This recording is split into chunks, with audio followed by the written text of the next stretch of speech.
YouTube channel जहान मुश्ताक के नाजरीन को डॉक्टर मुश्ताक बलोच का सलाम पहुँचे। रोही की 7 रोज़ा डेजर्ट हाइक की पहली वीडियो यकीनन आप देख चुके होंगे।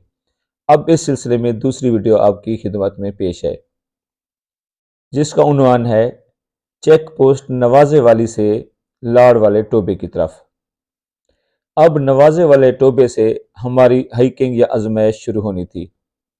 ट्राली और बोजर ने निस्बतन कम हमवार और कम दुश्वार गुजार लंबे रास्तों से गुजर कर लाड़ वाले टोबे पर पहुंचना था और हमने सीधे 20 किलोमीटर पैदल तय करके वहां जाना था। हाइकर्स की ये टीम पूरे पाकिस्तान से आए सितारों की कहकशां थी। ये प्यारे पाकिस्तान के खुश रंग फूलों का गुलदस्ता था।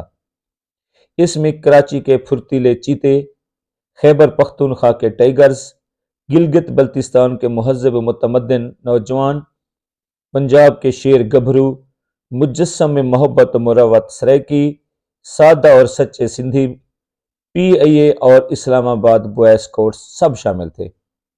इन सब के लीडर जवां हौसलों के मालिक 72 साल बूढ़े शेर जनाब मंजूर शाह साहब थे।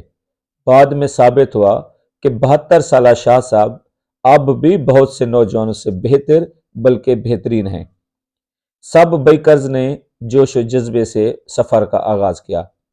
मैं भी खुशी और मसरत महसूस कर रहा था कि मैं नौजवानों के साथ बराबर जा रहा हूँ और ख़ुद को उम्र रसीदा समझना मेरी गलत फहमी थी।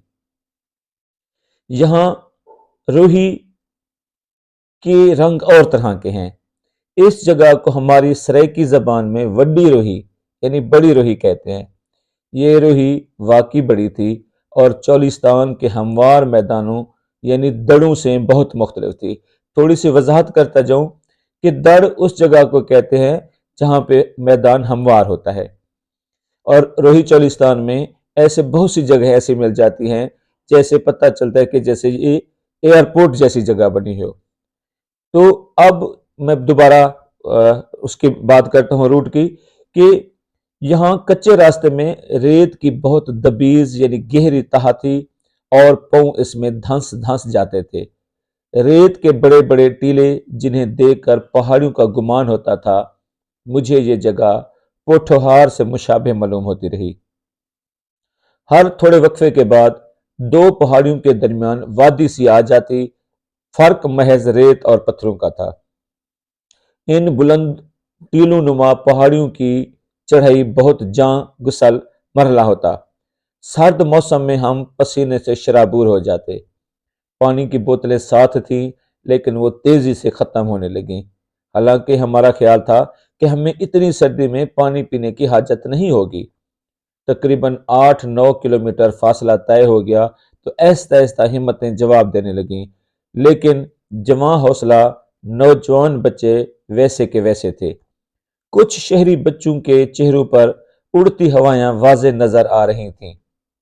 वो बार बार पूछ रहे थे कि अभी कितना सफर बाकी है, पानी खत्म हो गया है, बहुत थक गए हैं। अब मैं उन बच्चों को कैसे बताता कि मेरे बस में हो तो मैं खींच कर लाड़ वाला टोबा इधर ले आऊं या उड़कर उधर जा पहुंचूं। लेकिन हिजाब और लिहाज माने आ रहा था कि बेटे शहरयार को कहा था कि अल्लाह मेहरबान रहा तो तुम्हें दूसरों के सामने शर्मसारी नहीं होने दूंगा और सबके साथ बराबर चलूंगा। लेकिन अब मेरे हौसले के साथ साथ जिस्म और बोतल का पानी तेजी से खत्म होने लगा था। एक बच्चे ने पानी मांगा। ये लम्हा बड़ा कड़ा और आजमाइश भरा था। उसके लबों पे प्यास और चेहरों पे मौसूमियत देखकर मैंने शहरयार को कहा कि ये वक्त इसार का है, बच्चे को पानी दे दो। अब हमारे पास पानी नहीं बचा था। सफर का बहुत बड़ा हिस्सा बाकी था। शाम का धुंधलका छाने लगा था। दिल में हौल उठने लगे कि पानी के बगैर कैसे आगे चलेंगे। स्काउट्स की टोलियां कई कई किलोमीटर दूर दूर आगे पीछे बिखरी हुई थीं। किसी से पानी मांगते हुए शर्म आ रही थी। आखिर कुदरत को रहम आ गया। पता चला कि दूसरे रास्ते से जाने वाली ट्राली फंस गई है। उसे बोजर से निकालने की तगोदौ की जा रही है और शायद हमें रात यहीं गुजारनी पड़े। हम वहीं बैठ गए कि देखें आगे का क्या प्रोग्राम तय होता है।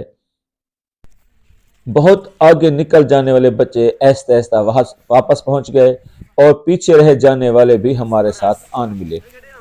ہم سب ایک جگہ بیٹھ کر متوقع امکانات کے بارے میں سوچ بچار کرنے لگے۔ مجھے بہت سے فلمی سین یاد آ گئے۔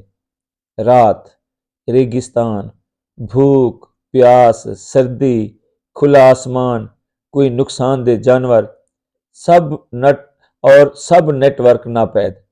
صبح تک ہمارا کیا ہوگا؟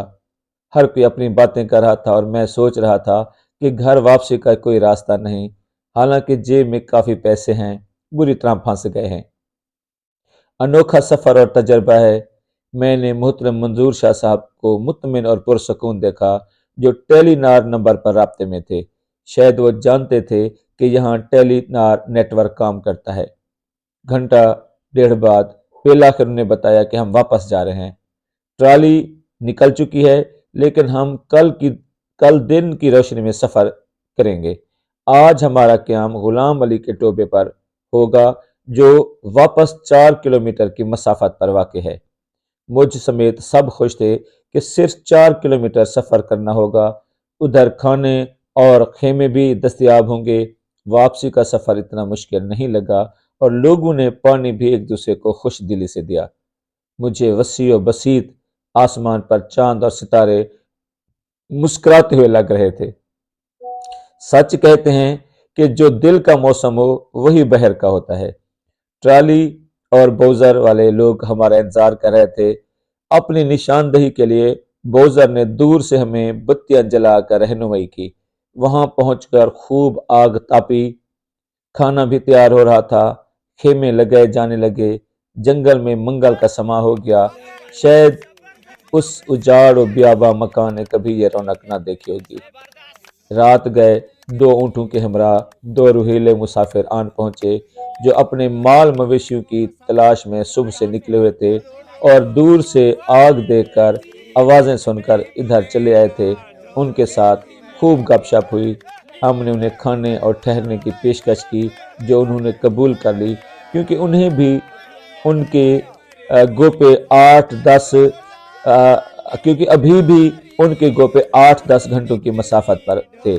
وہ صبح سے حالت سفر میں تھے۔ وہ یقیناً تھکے ہوئے اور بھوکے ہوں گے۔